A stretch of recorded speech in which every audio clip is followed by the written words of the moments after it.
Wapendwa ndugu zangu katika Kristo, tumsifu Yesu Kristo. Sinodi Jimbo Katoliki Moshi.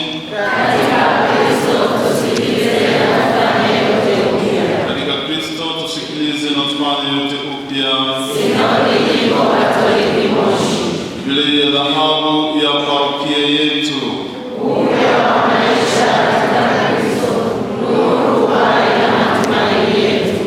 wa maisha katika Kristo, nuru, uhai na matumaini yetu.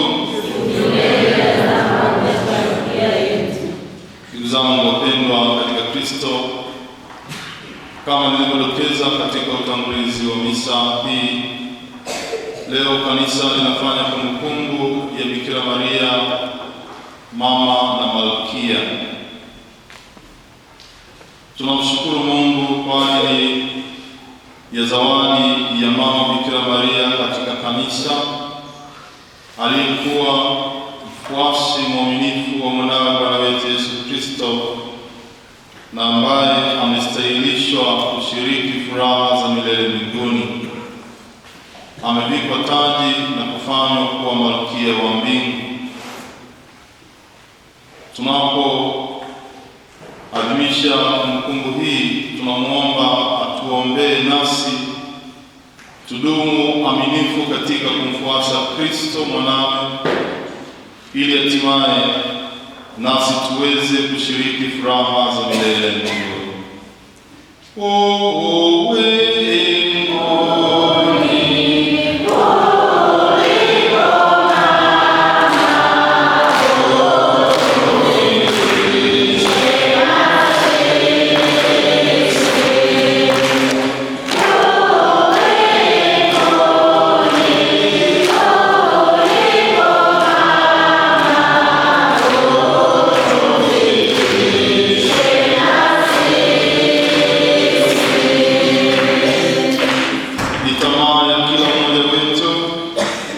Kushiriki furaha za milele mbinguni pamoja na Maria na watakatifu wote. Ndugu zangu, leo hii kwa namna pekee sisi hapa parokia Mtakatifu Antoni wa Padua Mbayarissi, imekuwa ni wiki ya neema na baraka nyingi kwetu. Imekuwa ni wiki ya mafundisho, sala na tafakari kwa wakina mama, kutambua nafasi yao kama Wakristo, kama wanakanisa na kama wanajamii.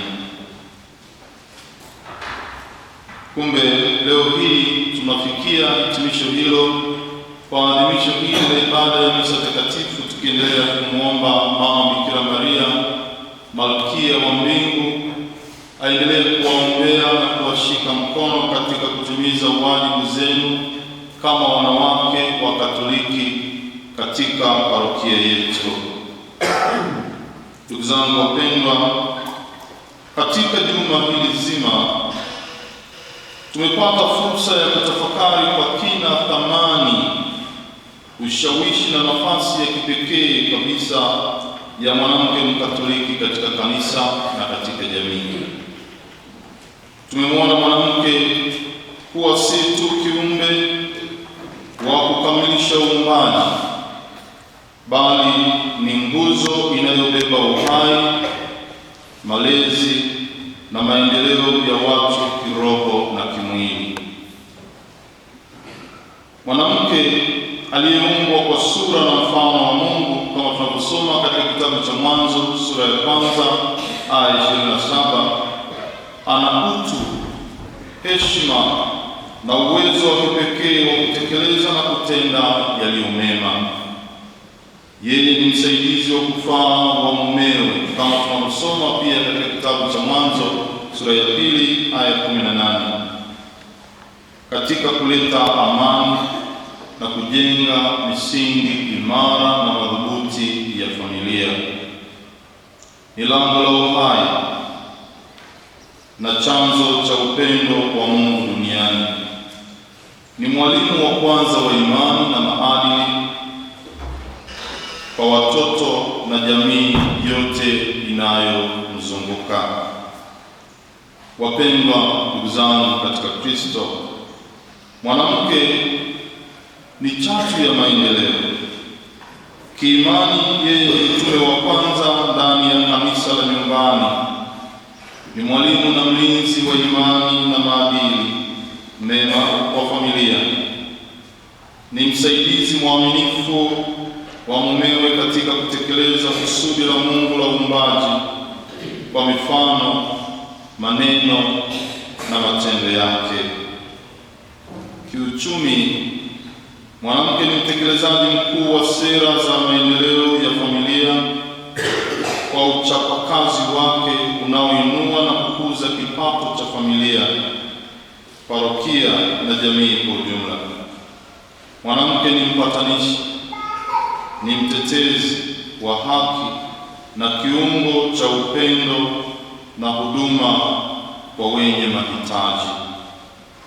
Wapendwa familia ya Mungu, katika majukumu haya yote mwanamke anapata kielelezo cha juu kabisa kutoka kwa Mama Bikira Maria, ambaye kwa utayari wake wa kuyapokea mapenzi ya Mungu, tunavyosoma katika Injili ya Luka sura ya 1 aya 38, anaonyesha utii wa kiimani na ujasiri na anastahilishwa kuwa mama wa Kristo na hivyo kuwa sababu ya ukombozi wa ulimwengu mzima.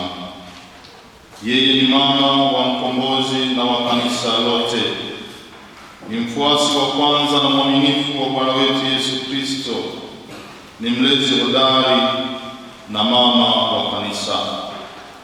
Ndugu zangu wapendwa, siku hii kwetu ni fursa ya kutambua na kuweka wazi mchango mkubwa wa mwanamke ambao mara nyingi hufanyika kwa unyenyekevu bila kutafuta sifa. Ni siku ya kuwaunganisha wanawake wote wa parokia yetu na kuendelea kuhimiza ushirikiano, kuwezeshana na kusaidiana kindugu, huku mkibebeana mizigo yenu. Nichukue nafasi hii watakieni heri sana kwa kilele cha wiki ya mama.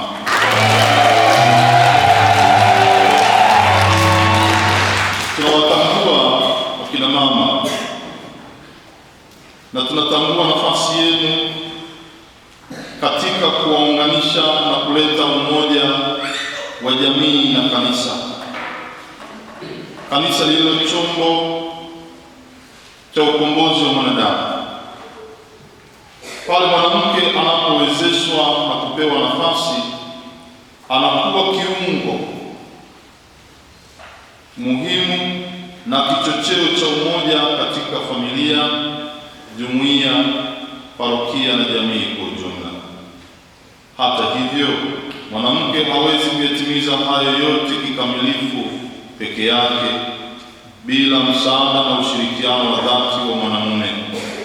Ndiyo maana leo hii tunaona wakina baba wako wamejumuika nani katika adhimisho hili takatifu kuwaombea, lakini na ninyi pia kuwaombea, kitambua kwamba katika ushirikiano huo wa baba na mama tunajenga familia imara, tunajenga jamii imara, tunajenga kanisa thabiti. Kumbe leo ni siku muhimu, sio tu kwenu ninyi wakina mama, lakini kwa wakina baba pia na kwa familia zetu zote katika parokia hii ya Mtakatifu Antonio Padua. Herini tena kwa kilele cha wiki ya mama. Kwa ufupi kabisa, katika somo la kwanza tunaona sifa za mwanamke hodari, mwenye hekima na mcha Mungu. Heshima ya kweli ya mwanamke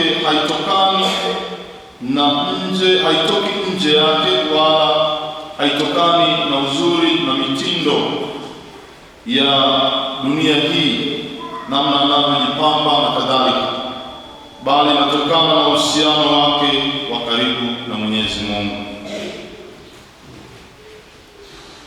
Kumcha Mungu ndiyo chanzo cha hekima na nguvu zake zote. Tunasoma katika waraka wa kwanza wa Mtume Paulo kwa Timotheo sura ya pili aya 9 hadi 10. Mwanamke anapowanyooshea mkono maskini na mahitaji, anaakisi utume wa kanisa na kutoa huduma na upendo wa Mungu kwa wengine. Anakuwa nguzo muhimu ya matendo ya huruma katika jamii na katika kanisa. Katika somo la pili kutoka katika waraka wa Paulo mtume kwa Warumi sura ya 16 aya kwanza hadi 6, toa nafasi ya mwanamke katika kazi za utume na ujenzi wa kanisa la mwanzo. Mtakatifu Paulo anamtaja Febe kama mhudumu na mwezeshaji au msaada wa wengi. Tangu mwanzo wa kanisa, wanawake wamekuwa na nafasi rasmi na ya kipekee katika utumishi, uratibu na uendelezaji wa kazi za kitume pamoja na matendo ya huruma. Kwa kuwatambulisha Priscilla pamoja na mumewe Akila na kuwaita wafanyakazi pamoja naye katika Kristo Yesu, Mtakatifu Paulo anadhihirisha kuwa utume si wa viongozi wa kanisa pekee, bali wa taifa lote la Mungu. Waamini walei, wakiwemo wanawake, ni wadau muhimu na wamoja kwa moja katika kueneza Injili, kujenga kanisa na kumtangaza Kristo. Katika aya 6 Mtakatifu Paulo anamtambua Maria anaposema, msalimuni Maria aliyejitaabisha sana kwa ajili yenu. Anatambua juhudi, kujitoa na sadaka inayoonekana ya mwanamke katika kulitegemeza na kulikuza kanisa. Ndugu zangu wapendwa, katika somo la Injili kutoka katika Injili kadiri ya mwinjili Luka sura ya 8 aya ya kwanza hadi ya 3, wanawake waliomsindikiza Yesu. Tunaona ni wanawake waliomsindikiza Yesu na kumtumikia kwa mali zao. Wanawake hawakuwa tu wasikilizaji wa pembezoni wa Kristo, bali walikuwa wanafunzi rasmi walioandamana naye. Hii inathibitisha usawa wa nafsi ya watu na haki ya mwanamke kushiriki kikamilifu katika maisha na utume wa kanisa. Tunaona walimtumikia Yesu kwa mali zao. Tangu mwanzo walikuwa nguzo kuu ya kiuchumi katika kutegemeza utume wa uinjilishaji na maisha ya Kristo, na leo hii ni nguzo muhimu kama ilivyokuwa kwanza katika kutegemeza utume wa kanisa, malezi ya wanakanisa na utume wa padre. Ndio maana kwa namna ya pekee katika jimbo letu kina mama umepewa jukumu la kusaidia malezi ya mapadri wa kesho, na kuna jambo muhimu kabisa ambalo litatekelezwa kijimbo mwezi Oktoba mwaka huu kwa ajili ya kutegemeza seminari yetu ndogo ya Mtakatifu Yakobo Kilemachini. Basi kila mmoja atambue kwamba amepewa heshima kubwa ya kuwezesha uendelezaji wa Injili, lakini malezi ya wana kanisa, mapadri wa kesho, na kwa namna pekee malezi yetu sisi mapadri. Mimi binafsi nawashukuru sana wakina mama kwa kututunza hapa parokiani, mnatuangalia vizuri. Asanteni sana. Katika harakati zetu za kukamilisha ujenzi wa nyumba, nakumbuka katika uzinduzi wa jubilei yetu, katika utekelezaji wa maazimio ya tuliojiwekea katika safari yetu ya jubilei ya miaka 50.